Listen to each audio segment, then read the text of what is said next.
Okay, so get ready because we are diving deep into strategy today. Sounds good. But not just like, battlefield tactics. Oh, We're talking about the kind of strategy that shapes entire civilizations, like the big picture stuff. Right.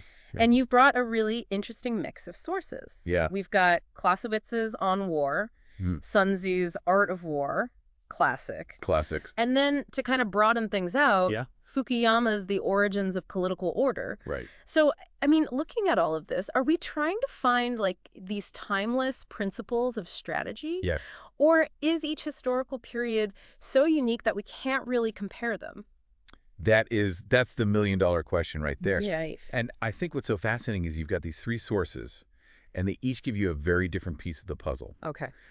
You've got Clausewitz, he's a Prussian general. Right. Very dense theoretical take on warfare. Okay. Sun Tzu.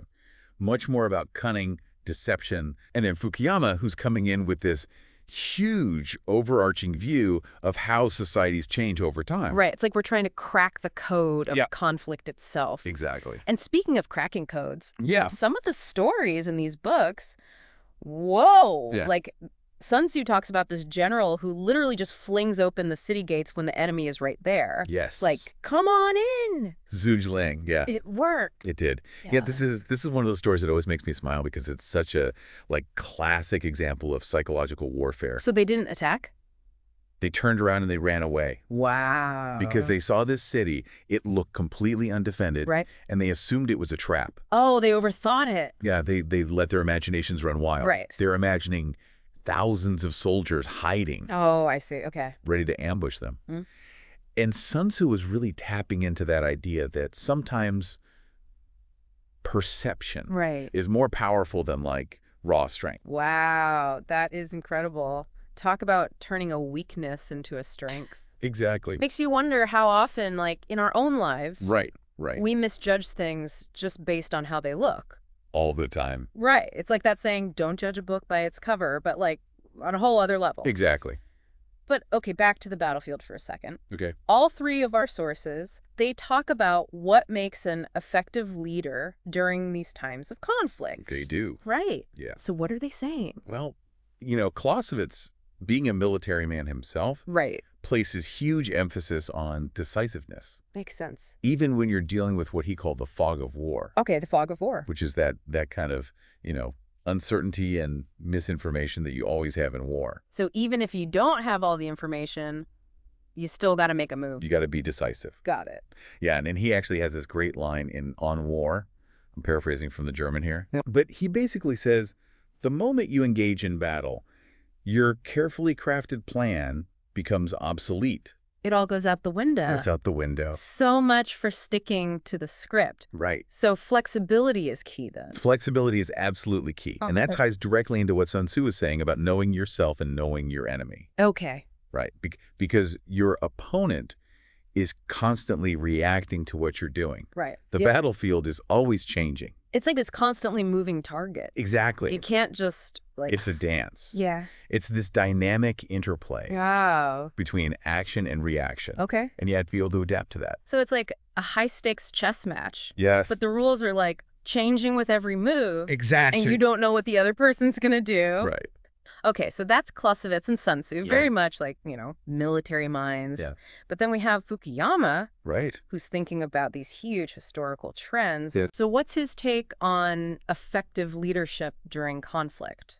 So Fukuyama connects this idea of leadership back to the way that a state, a country is actually organized. Okay. His argument is that states that are constantly at war tend to develop really strong centralized forms of government. Because they have to. Because they have to. To survive. Yeah. They need to be able to mobilize their resources quickly. Right. Make decisions quickly. Okay. And so he uses the example of China. Okay. Which throughout much of its early history was almost constantly at war. Right.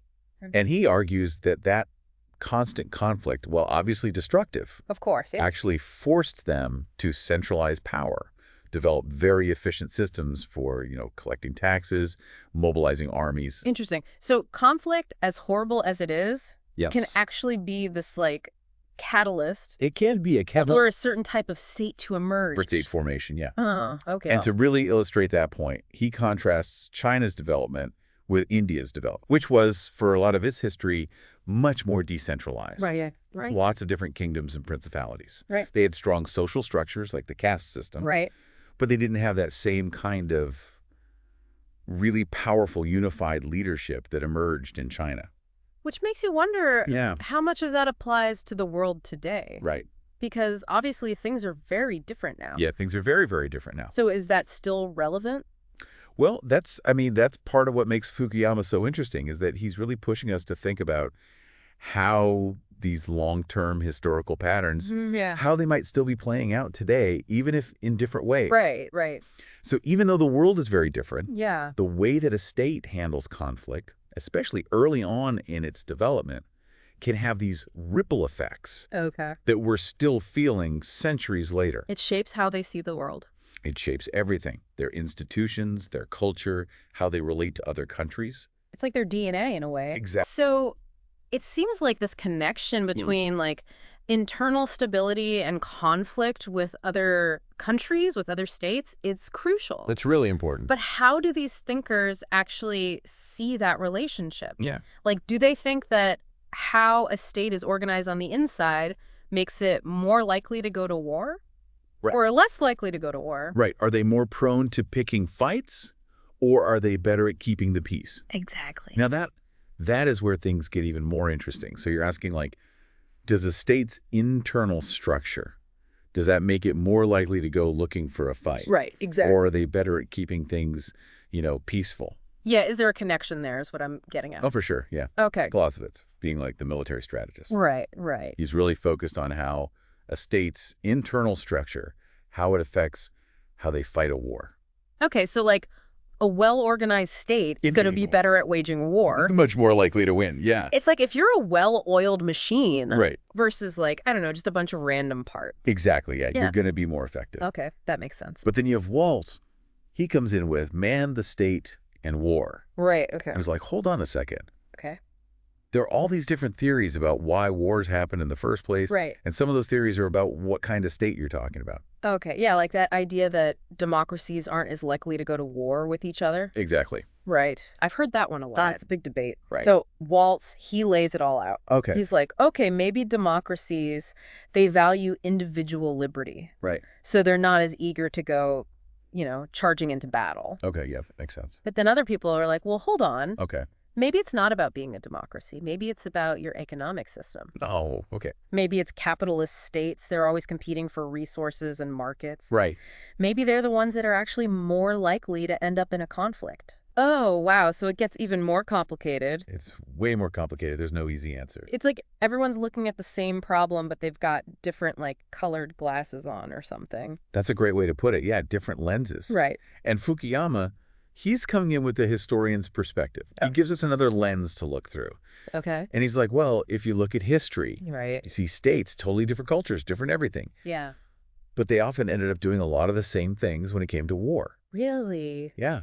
They ended up adopting similar practices. That's wild. You'd think something as, like, yeah, intense and, driven by cultural factors like war. Yeah. You'd think that there'd be, like, tons of different approaches to it. Yeah, you'd think so, but it's like there are only so many ways that you can organize a society to be effective in war. So they're all kind of converging on these similar solutions? Exactly. Out of necessity, almost. Yeah, out of necessity and because it works. Right. He uses the example of China's well field system. Okay. Where they would divide up the land into these 9 plots, right? 8 families would farm around a central plot. Okay. That central plot that went towards taxes supported the military. It's like a very practical, like, resource management system. Exactly. And this system, it was essential for allowing China to fund its military. Okay. And what's fascinating is you see similar systems pop up in other parts of the world. Right.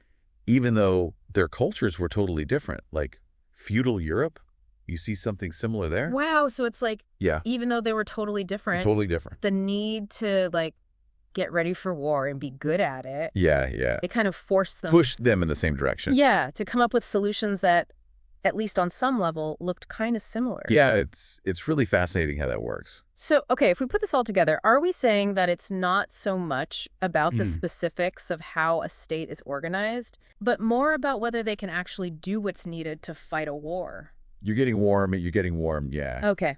Fukuyama calls these the functional requirements to be successful in war. Functional requirements. I like it. Okay. Things like you got to be able to mobilize your resources. Right. You got to have a clear chain of command. You got to maintain stability at home. Right. So people aren't, like, rebelling while you're trying to fight a war on another front. Exactly. Okay, got it. And his argument is that throughout history, the states that have been best at doing these things, regardless of how they're actually structured, those are the ones that have been most successful in war. Okay, so it's like adaptability is key here. Adaptability is huge. It's about being able to, like, change with the times, change with the circumstances. Exactly. Which kind of brings us back to that original question, Rand. Oh, Are there, like, these universal principles of strategy that, you know, they apply no matter what? Or is every situation just so unique, especially when you're talking about different historical periods, right? I mean, Sun Tzu's writing 2,000 years ago. Can we really take those ideas and apply them to, like, drones and cyber attacks and all that? That's the million-dollar question. Right. Because if even the nature of states has changed so much, how can we be sure that the rules of strategy haven't changed too? It's a good point. Yeah. And that's what we're going to get into next. So we're seeing these echoes, right? These old strategies. They still kind of resonate with the problems we're facing now. They do. But, like, with technology changing everything so fast, how does looking at things through that historical lens, that Fukuyama lens, how does that help us make sense of all this? Well, I think one thing that Fukuyama would definitely say is that the idea of strategy itself has always been evolving. What worked, you know, back in ancient Greece, totally different from what worked during the Napoleonic Wars and what worked during the Cold War, might not work in an era of, like, AI and cyber warfare. That's true. The tools are different. The whole landscape is different. He'd probably argue that our thinking about strategy, it's got to evolve too. We can't just, like... You can't just dust off an old Sun Tzu scroll. Right, exactly. And hope it's got all the answers. I'd be like, all right, we're good. We got this. Yeah, like a playbook from a different era. Exactly. But we can still learn from them, right? Of course. Like Clausewitz, he was all about how messy war really is. Oh, absolutely. Yeah, he was not afraid of that. Yeah, like chance events, things you can't predict. The fog of war. Yeah. And then Sun Tzu, he was all about using those messy situations to his advantage. Well, and that's, you know, when you think about the connection between chance and deception, it's actually really interesting. Yeah. Because Clausewitz is acknowledging that no plan survives contact with the enemy. Right. Something always goes wrong. There's always something you didn't account for. You can't predict everything. And that's where Sun Tzu comes in and says, okay, well, if you understand your opponent, if you understand their biases, their assumptions, you can use that to your advantage. You can actually use those unexpected events to your advantage. It's like turning the tables. Exactly. So it's not just about, like, having a good plan. Right. It's about being able to, like, think on your feet. Yeah, you got to be adaptable. Yeah. When things inevitably go wrong. And that takes us right back to Zhuge Liang, right? City gates. Opens the city gates. The enemy's like, what's going on here? This doesn't make any sense. They freak out? They freak out. And run the other way. Yeah, because he used their expectations against them. Wow. That's next level strategy right there. That's next level, yeah. Okay, so we've got chance, we've got deception, and then there's that whole comparison that Fukuyama makes between China and India and how they develop so differently. Yeah, and he's arguing that all that warfare that China went through. Right, which was horrible, but brutal, but it forced them to centralize. It forced them to organize in a way that India just didn't.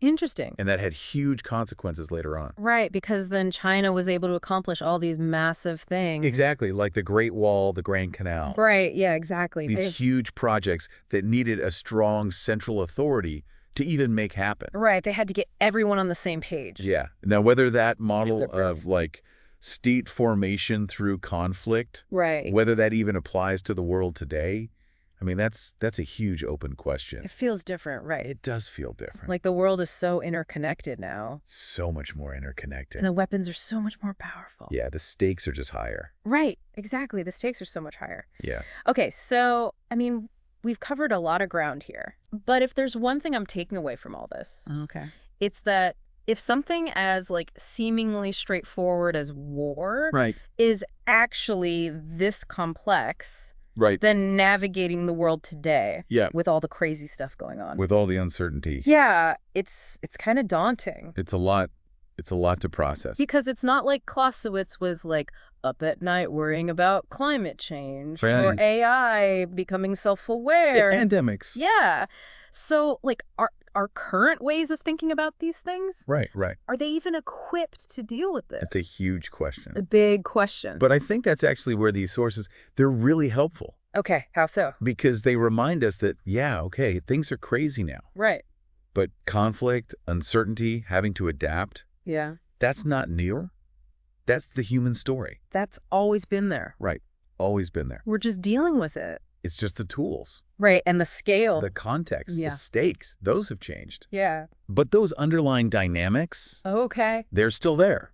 So it's less about finding all the answers in these old books and more about, like, letting them shape how we think about the problem. Exactly. They're not giving us a rebook, they're giving us a toolkit. A toolkit? Okay, I like that mental toolkit. Yeah, for wrapping our heads around these problems. Okay. And maybe, just maybe, by studying how people in the past have dealt with these challenges, we can come up with some new solutions for the challenges we face today. It's like they're saying, hey, we grappled with this stuff, now it's your turn. Exactly, yeah. Take what you can from it. See if it helps. And see if it helps you navigate this crazy world. Wow, okay, I like it. So, no easy answers today. No easy answers. But plenty to think about. As always, right. Which is what the deep dive is all about, my friend. There you go.